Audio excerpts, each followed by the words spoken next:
There are challenges to medicine as a whole. And when you bring them into the context of Alaska, the challenge is the size of the state. You have rural villages that are only accessible by boat, airplane, dog sled.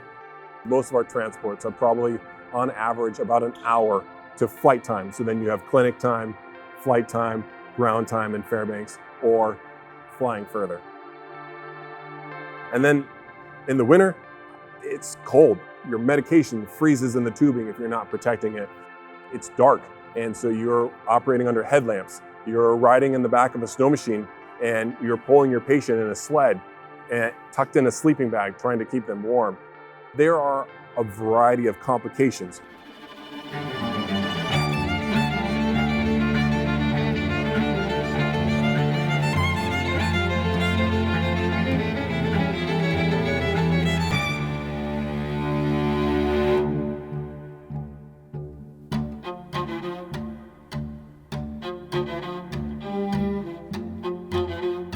In Alaska, the tribal health system is a diverse system of cogs and wheels, but it all comes together through one organization, Alaska Native Health Consortium, and they are brought together through 13 Native tribal councils.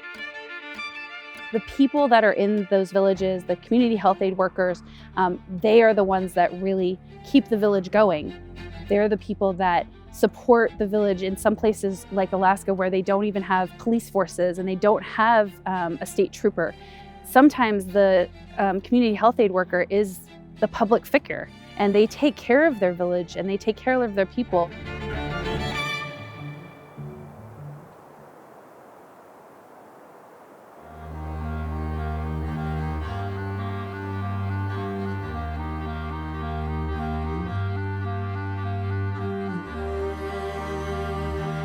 There are about 225 communities scattered throughout the state of Alaska. Half of those communities are off the road system. Reaching these places, these remote places, is a big challenge.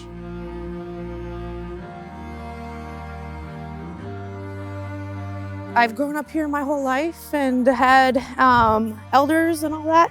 We call ourselves Sikhbiat. We are Alaskan Native. We live off the land. We live off of the water. This is the only medical facility we have that's a 20-minute flight away, from South Peninsula Hospital, or a medevac, a helicopter ride up to Anchorage to ANMC, Alaska Native Medical Center. I've been lucky enough to work for about 3 or 4 different tribal health organizations and had the opportunity to see how healthcare is delivered in many different areas. Those community health aid workers having as much education as they can, and the communities having as much as they can for education and keeping their community as healthy as possible is hugely important.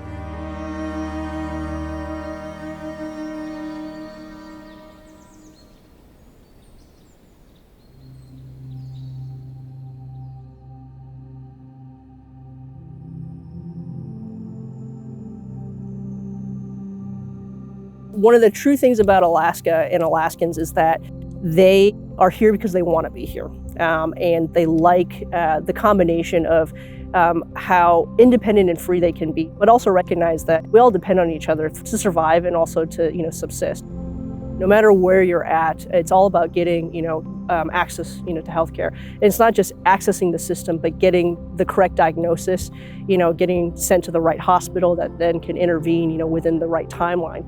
It is a team approach and a coordinated effort amongst many people, doctors, nurses, health aides. How do you get, somebody from, a remote fishing village here in Alaska, to, a center to get a stroke thrombectomy or things like that? You have to get the right patient to the right hospital at the right time. All of these things have to align. This is the spoke and hub system.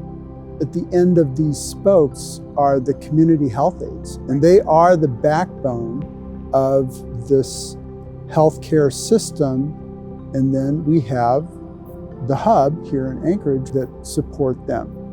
A lot of them live a really tough lifestyle. They are tough people, and I learn a lot from them. And they're just a really nice group of people to work with. That is always one of our efforts in community outreach, is to show people how important it is to take care of themselves and what that looks like and what that means, so that way they can preserve their independence and their way of life. When you couple kind of that fierce independence with distance and weather and terrain challenges, then it just compounds.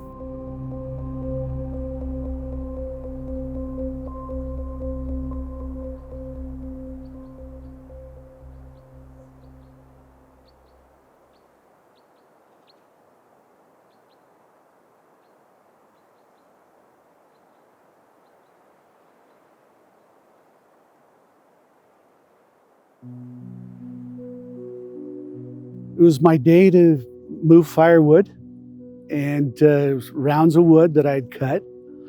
Just a typical chore that, Alaskans do. I just felt like I was gonna black out, pass out, really lightheaded, and I couldn't catch my breath. And they brought me into the ER, and I told them, am I having a heart attack? And then I went into cardiac arrest. I do recall thinking, boy, this would be a hell of a way to die. Being in a medevac. I knew that medevacs, are common in Alaska.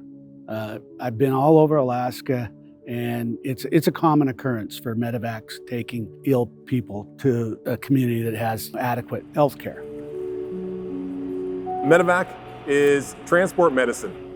Alaska is about twice the size of Texas, so it is going out to those rural communities, picking people up and bringing them into the hospital and to the hospital system.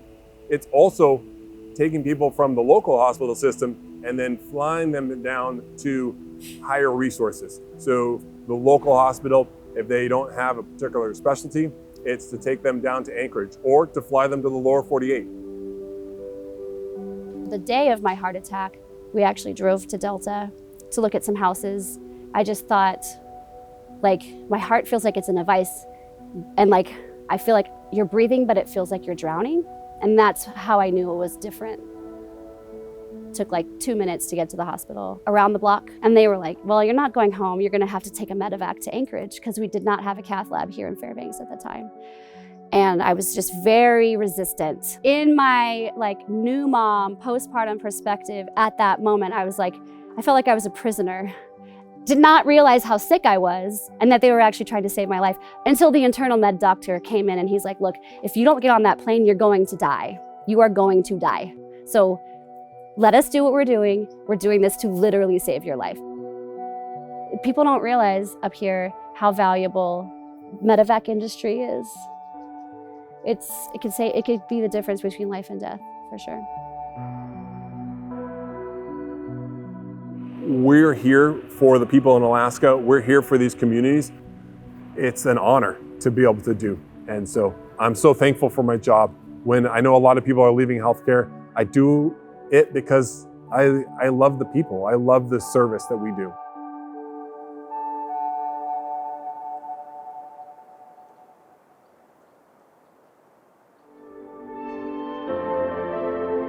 One of the things that the AHA is doing is the expansion of our knowledge in every community. It's not just staying in those big communities and seeing where the hubs are and seeing how the healthcare is in hubs and how they can help hubs. It's coming to places like Alaska and finding out about what's different and doing the studies and doing the research that's needed to bring proper healthcare or improve the healthcare that's in those areas. it's not just one thing that the American Heart Association does, it's all of it. And that's the most important part, is just finding those things that are important and, you know, remembering that it's not just the big city, it's not just the remote islands of Alaska, but it's everywhere. And we're just meeting people where they're at. That's it, is we're meeting people where they're at, and we're finding out where those people are and what's the most important to everybody.